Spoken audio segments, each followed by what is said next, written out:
Hello everyone, McGee here with another draft battle analysis video and recap, this time covering my Week 5 match in the XPDLA against GauvaJCJuice and the North Melbourne Kangaskons. So we'll dive into this match in just a few minutes, but I do want to take some time first and look at the team he had available to him, and then the pieces I brought to address that as best I could. So he has the Mega Gallade, very scary offensive threat, close combat, uh, psycho cuts and headbutt, coverage moves, just really, really potent. Something that can kind of just tear through you really quickly. Has the all important 110 speed stat, which does tie with Mega Diancie, so it does put some limitations on our EV spread investment that we can run on the Diancie, as well as what he should be running on his Mega Gallade. So it does give me a little bit better gauge on what kind of sets he has available to him. Corviknight, not particularly scary for any sort of offensive presence, but its ability to just wall out a lot of my offense, particularly my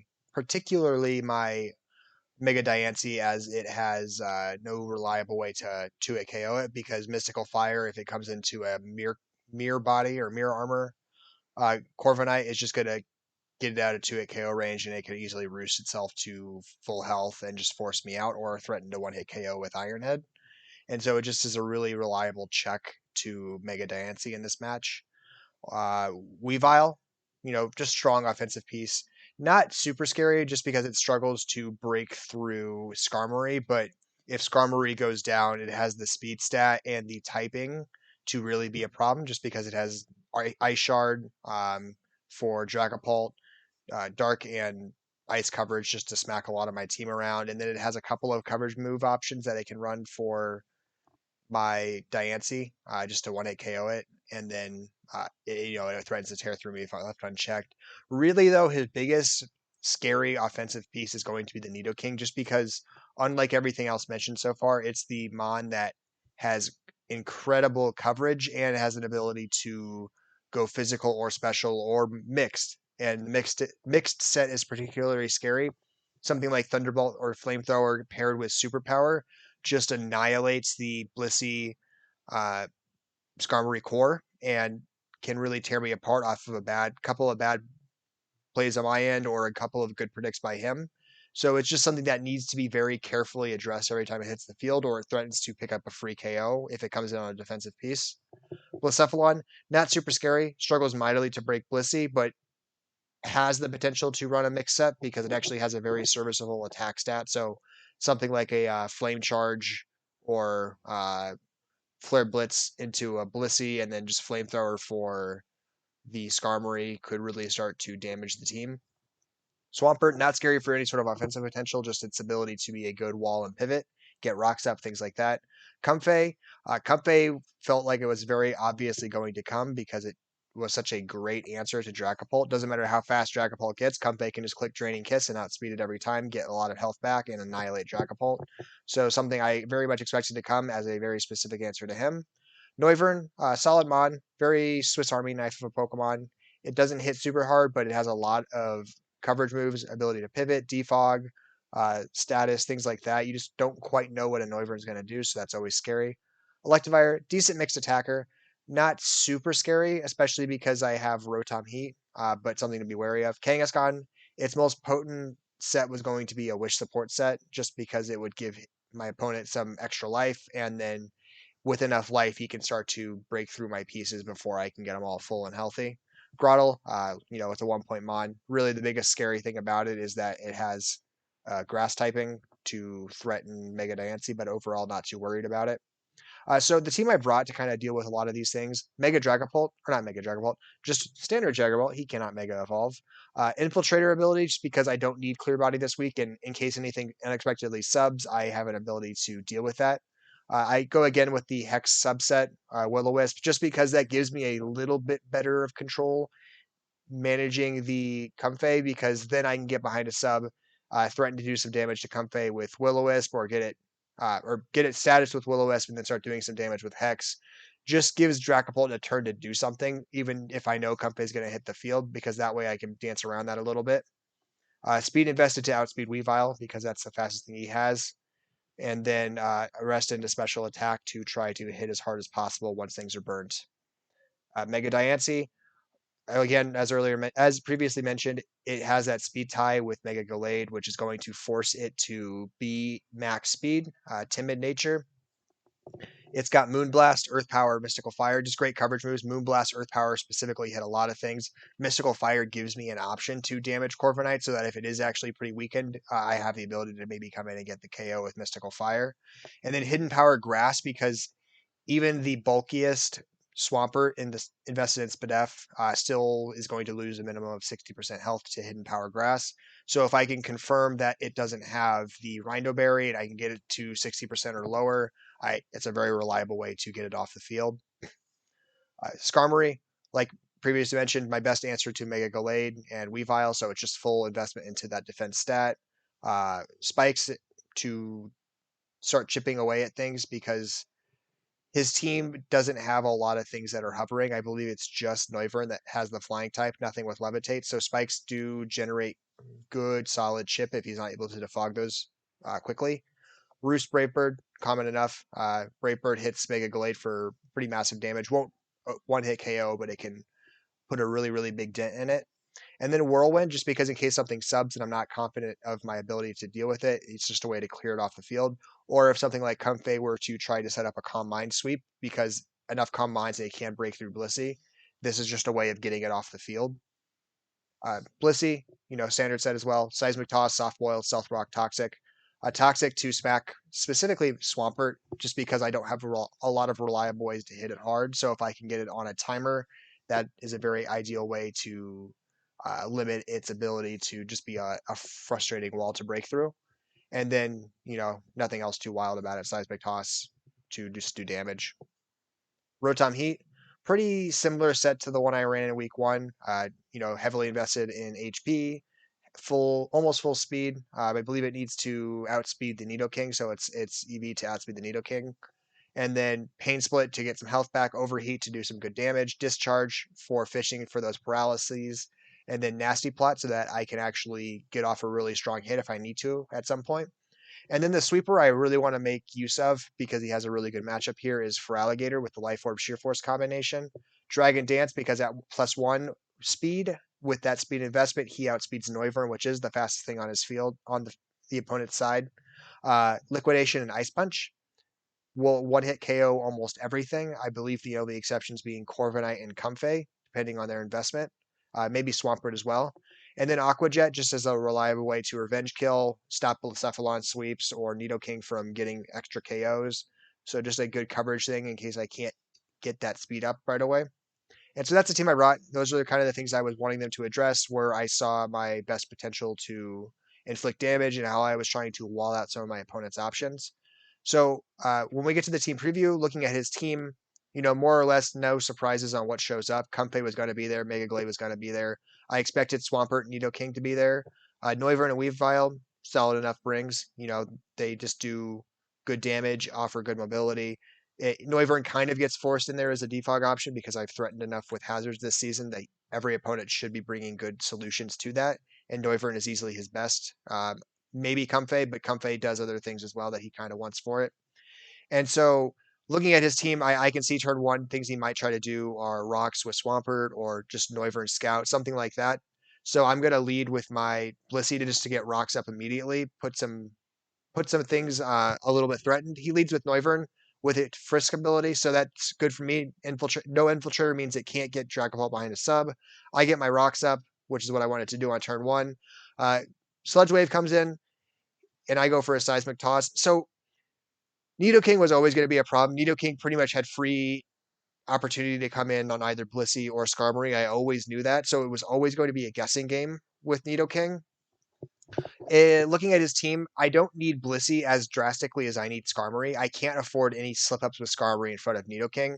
So the issue here is I'm suspicious it has a mixed set and it's going to go for superpower, but I'm not confident on who to bring in. Realistically, what I should be doing is bringing in Dragapult, especially because it has leftovers. It has that ability to kind of play around a little bit and scout out a couple of things because he either Sludge Waves again because that's his strongest attack, or he goes for superpower. Either way, Dragapult's a safe enough answer. If he tries to hard call Skarmory switch in with Thunderbolt or Flamethrower, Dragapult still answers it well. Those are all the things I should be doing, which is to say I don't do them because I get a little nervous. This gets to one of my bad habits as a player where I make decisions very quickly in game. There's some beneficial strategy to that. By picking a move very quickly, it minimizes your opponent's ability to make a decision and rethink it and try to do something else because I will always select first. So when my opponent picks something, the turn will automatically commence. They can't change their mind once they pick it. So it has its advantages and disadvantages. Huge disadvantage on this play. I don't think through all my options well enough, and then Blissey is going to go down on this next turn because I just don't give enough consideration as to what he might try to do. And so I lose Blissey really, really early, really regrettable decision. I come in with Dragapult, also a regrettable decision. I should have just came in with Diancie because Diancie had more offensive potency. Dragapult was just going to bait in Comfey every time, and I don't reliably address that with Dragapult. I can't, just because of its triage draining kiss combination. I get forced out into my best answer at this point, which is Rotom Heat. Rotom Heat is just, is going to wall out Comfey, but it's going to bait in Swampert. And so it's just a kind of a rough situation here because I'm just giving Swampert free entry and I can't threaten it back. And he's got a hard call that I have to switch out here. So kudos to him. He doesn't try to do anything. He comes straight in with Noivern. I come in with Skarmory. It gives me a free Diancie window, which is actually really important because he doesn't have Corviknight, so he doesn't have a safe switch into Diancie. And so I get to take advantage of that. I get a Moonblast off here. And then here comes the important thing. So I mentioned earlier that Hidden Power Grass does a minimum of 60% damage to max special defense Swampert. I have confirmed that it's not Rindo Berry because it got health back from the leftovers. So now I know Hidden Power Grass is just super safe to click. He could switch into something else, but I get free damage regardless. So this was just a really good turn for me where I can click a move. Now Swampert's out of play. Not that Swampert was a threat offensively, but now he doesn't have a strong Rotom answer anymore, so Rotom has more ability to do things. Triple Axle Weavile tries to do things there. Thankfully, doesn't get any momentum. I'm able to switch into Rotom here, wall out most of what Nidoking wants to do, and then I go for the Overheat because I feel like I need to take a risk a bit just to try to get the Nidoking out of play, which was successful. He comes in with his Gallade, and then Gallade does something which is actually very happy to see. It goes for the subset, which, as mentioned earlier, I have Whirlwind, so I don't care about substitute, especially on physical mons like that. So I can just immediately force that out. It's able to successfully Drain Punch to get a lot of its health back, but I'm able to force it out before it makes any sort of mobility. I make an unnecessary risky play on this turn. Really, really fortunate it wasn't EV'd more into special attack because it could have really cost me the game. I predictively roost expecting him to maybe U-turn out or defog just to get my health back to full. It nearly costs me because I almost lose all my health. I come back in with Diancie. He predictively U-turns. He's doing a lot of really good predictive play. He just doesn't have the right pieces to break. And then I get super fortunate here that the triple axle only hits once and then it doesn't hit anymore because two triple axles hitting all three times would KO Skarmory at that health percentage. So I got lucky that nothing came of that. Basically, at this point, I'm just trying to look for free entries, and he's doing a really good job of predictively pivoting to keep himself in momentum. Comfey comes in, so I assume it's going to have Giga Drain as well. So it's, again, a safe retreat to Rotom Heat because that's my best option at this point. So I'm just trying to get Rotom Heat's health back a little bit because I don't want to have it get too fragile. Get Comfey down a little bit farther. Not that I can really reliably KO it at this point. So Noivern comes back in. At this point, I'm just going to fish for Discharge Paralysis because if I get that paralyzed, then that no longer has a good speed tier to work with, and then a lot of my things everything on my team will actually outspeed it at that point. So I'm able to get that accomplished very fortunately, about a 50% chance that happens after 2 discharges. He comes in with Weavile, forces me back into Skarmory. He goes for the knockoff. I'm going to keep roosting because I see that it's leftover or it's life orb. So every time it attacks, I'm just going to roost back up because that's a safe call. And now we get into this dance where basically we're both trying to get into a really favorable position where we can spam a move as aggressively as we want. Because Noivern is paralyzed, I'm basically just trying to hard pivot into things, expecting it to U-turn. And then if it happens to be paralyzed on any of those turns, I get to click Moonblast for absolute free. So I'm just going to keep trying that. You'll see it happen over the next 10, 15 turns where I'm just trying to create an opportunity for Diancie to get in front of a Noivern that gets paralyzed and is unable to move. He keeps predictably clicking U-turn. I'm willing to take that chip because I'm not going to let Diancie take any other hits, so it's not too concerning. Comfey can't beat Rotom Heat. He can't bring in uh, Gallade that easily because Skarmory walls it out. Diancie comes in here again, trying to fish for that paralysis. I'm not getting it, unfortunately. And then the Weavile comes in, probably his smartest piece to bring in. He goes for the triple axle. He does successfully hit all three of them this time, but he doesn't do 50%, and he's not confident in the roll percentage. And I'm just going to roost because that's my safest call. This is on the field now. I'm going to Brave Bird because anything else would be kind of silly. If I can put this to the point where it's that fragile like it just was, then I'm in a great spot. So I'm going to go for spikes here, or I'm going to go for a roost here. I'm sorry. Get my health back to full, go to Diancie again, try to create the opportunity, but he keeps getting that successful U-turn. Very frustrating. Only so much I can do about that. Back to Skarmory because Skarmory walls out that the best. A little concerning that he was able to do a power-up punch. I didn't realize that was the set he was going to carry, but nothing drastically bad happened from it. I call that he's going to U-turn because he's been doing the same thing over and over again. So I go for spikes here, just expecting that was going to be the case. And now I'm in front of Comfey, which I feel I can safely Brave Bird. It U-turns out again. He comes in with Noivern. I Brave Bird safely. I do just enough, basically, that I can click it again. I'm pretty confident it's not full speed investment. I cannot speed with a Brave Bird on my Mon. Spikes stayed up, huge because Glade insta dies now because he wasn't able to defog. Comfey's in. At this point in the game, I've more or less taken control. I just need to make sure that the Comfey doesn't get too bulky or anything weird happens. I should just be aggressively Brave Birding. I guess I'm a little nervous about the Weavile, even though I know I have Aqua Jet in the back, and so I shouldn't be that worried, especially because it's Life Orb. But I'm being overly cautious here. Not the end of the world. I'm maybe not playing as clearly to my win game that I should be. My opponent clearly knows it's over as well, and so I should just be more aggressively Brave Birding. I just get a little nervous on this, and I don't want to risk throwing a game I've won, so I'm playing overly safe. And so Comfey is basically down at this point. I'm able to come in, or I think I'm going to roost again. Yeah, I'm being silly here. This is really over. This is excessively cautious gameplay by me. And then he uses synthesis. I didn't think he had synthesis, so that was part of the part of my willingness to be cautious there. Is I didn't think he had synthesis, so I was just trying to ensure Skarmory was as healthy as possible for when Weavile came in. And then I realized that's not the case, and so now I'm forced to come in and click Nasty Plot with the Rotom to get as much damage on it as possible.